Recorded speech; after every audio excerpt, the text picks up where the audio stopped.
Good afternoon, all you hooligans out there.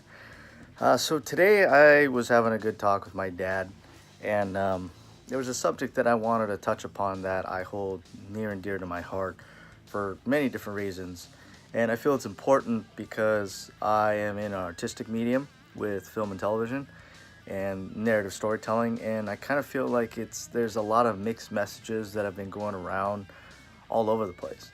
First off, I wanted to say though that I never really wanted to ever move down to Hollywood because the culture and the subculture there was very much like a boys' club, and I've come from the Marine Corps, and the Marine Corps is very much a boys' club, and there are some advantages to it, but it's usually obviously taken to an extreme. And when I heard that the Me Too movement came out, and a lot of women were starting to speak up and speak out, and not more people were starting to say things like that, was like, yes, absolutely, get that going. I was super happy to hear that, because one of the main things for people that know me is that I'm a huge advocate for speaking out, and I hate it's like a little bit of a double-edged sword. I hate saying it, but I still try to urge women to, like, every woman I know, every girl, every teenager, whatever, I feel needs to take a martial arts class for self-defense because of this whole stigma in our society that causes that sort of mentality, that boys club mentality, but not just boys club, but to the point of you just take advantage of women. It's completely unacceptable. I absolutely hate it. Again, that's why I hated going down to Hollywood. But again, when Me Too came out, thought, yes, that's fantastic. There will be a giant shift in mentality, and hopefully just hit everything to the core and holding people accountable for the first time in who knows when. Now, because of this shift, the topic I wanted to talk about today was that there's a huge difference between fiction and reality.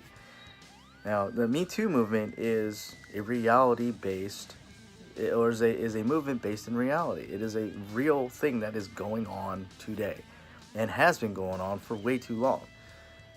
So to me, that's great. That's fantastic. And what my biggest qualm is that there's this whole other side to it that says, well, not only do we have to hit it up on the reality side, but the fictional side, we need to tap into that too. And it got me, this is where my whole conundrum lies, is that in an artistic medium, you have range to do it. A lot of people talk about freedom of speech, but I don't think a lot of people understand what that really means in a give and take, in a balanced situation. I love the saying, it's like, last I checked, it's not illegal for me to call a toddler an asshole. It's looked down upon, but it's not illegal. Same thing with freedom of speech. You can say whatever the hell you want, but it doesn't mean that, it doesn't mean that it's not going to be looked down upon, etc., etc. And that's where the cultural shifts can happen in cultures and subcultures, etc., etc. Now, that to me also changes the fact of when you're talking about an artistic medium. Is one of the most fantastic things that I was studying in college was visual culture, and we talked about street artists. And street artists, the whole idea behind that was, no, you can't tell me what my art can say. No, you can't tell me what my art can look like. No, you can't tell me what I can do with my art. My art is here. It is making a statement that I want to show to disrupt the hegemony that's going on in this society right now. And I feel like that's kind of been lost, especially with some street artists like Banks. Banksy always comes in mind for this. Is a lot of his art started to become fine art, and it started to lose its impact on on that visual cultural level, where it was creating waves, it was disrupting the regular flow of society, And because of that, they feel like the rest of everyone else kind of got lost in that. Now, again, I'm in an artistic medium. I tell stories. I tell what I feel is the most interesting stories in whatever way I want, and whatever way I think is going to be the most entertaining. And because of that, because going into storytelling and filmmaking and making films like that, narratives specifically, not documentaries, narratives. The whole idea behind that is that no, you can say whatever you want in there. And when I hear filmmakers and artists go, no, I can't do that because it's off limits, I'm like, why? Why are you limiting yourself so much on that? That doesn't mean, oh, I don't want someone to be offended. First of all, being offended is a personal endeavor.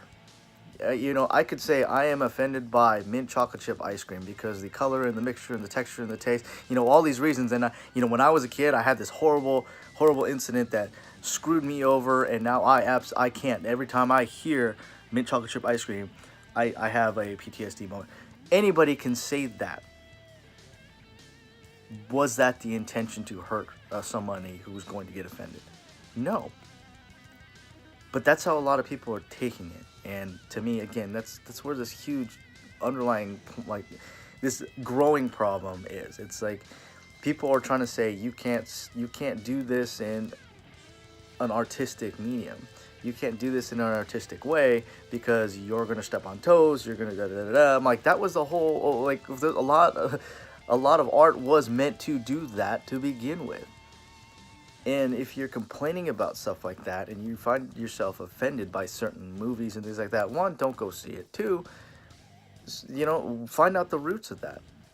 If somebody makes a movie to be offensive to people, it's because they're going to make waves. I mean, honestly, I've been through writing programs where they say, what's your hot topic? What's going to get people riled up about it? They specifically go and try to write for that because they know people will eat that up. But at the same time, it's kind of like the idea of reality TV. If anybody doesn't know, reality TV is scripted, and there is such thing as scripted and unscripted reality TV. However, it's even unscripted is scripted. Just FYI. But having that, that's where I was going with. Oh yeah, unscripted and unscripted. It's like reality TV. You're watching this in aspects of entertainment and fiction, but a lot of people think that's like, this is what real life is like. And I don't watch reality TV that much, except for maybe the DIY type shows that are out there now, because my parents got me into that, watching those. But I felt a lot of people that were watching things like Jersey Shore or anything like that, is they were watching it because they enjoyed the conflict that was going on, and they would relate it to their own lives, going like, at least my life isn't as bad as that. And people started eating it up over and over again, and that's why I'm not a big I'm not a very big supporter of reality TV in that aspect, but at the same time, it's still entertainment, and that's what people are watching. And to go and watch somebody else's conflict and their blatant bullshit like that, if you haven't noticed, I don't like the Jersey Shore, but the people that are watching that type of stuff, like the human conflict and throwing people in these messed up situations, versus say a film that is doing that. Or one of my favorite directors is Mel Brooks, and one of the jokes I always hear is like, Blazing Saddles. It's a lot of people's favorite movie. You couldn't make something like that now, and why not? That is where, again, where lies my conundrum. There's this whole block where people believe that fiction and what we do in art must equal reality. Now, it could be a reflection of reality, but it's only through a particular lens, and that's your personal lens, your vision that you have. Honestly, that goes right back to why I always, like, my eyes glaze over and people talk about, the book was better. Like, so the F what? It's a different medium. The whole idea of books and being able to write for readers like that is that you make the reader a director. They have all these visions, the vision of what you're describing for the story, the characters, for the conflict, for everything, and they get to play director. That's why books are usually a better medium for a lot of people. I am a bibliophile and a cinephile. I love reading books and I love watching movies. I love the whole storytelling process. And I understand there's a difference between the two. Movies are one interpretation, one person's vision for it, which is why it's so tough to do book adaptations.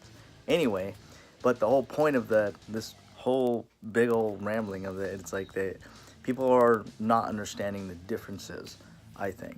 And even if they are, they're not really taking that into account when it comes down to like, well, you can't make movies like that. I mean, I've heard of people getting out of the film industry because, oh, I just can't do that. Or they're refusing jobs and not following through with them because it's like, well, no, somebody's offended by me taking this role or me doing this. And they cannot separate fiction and reality. And they're two very separate things.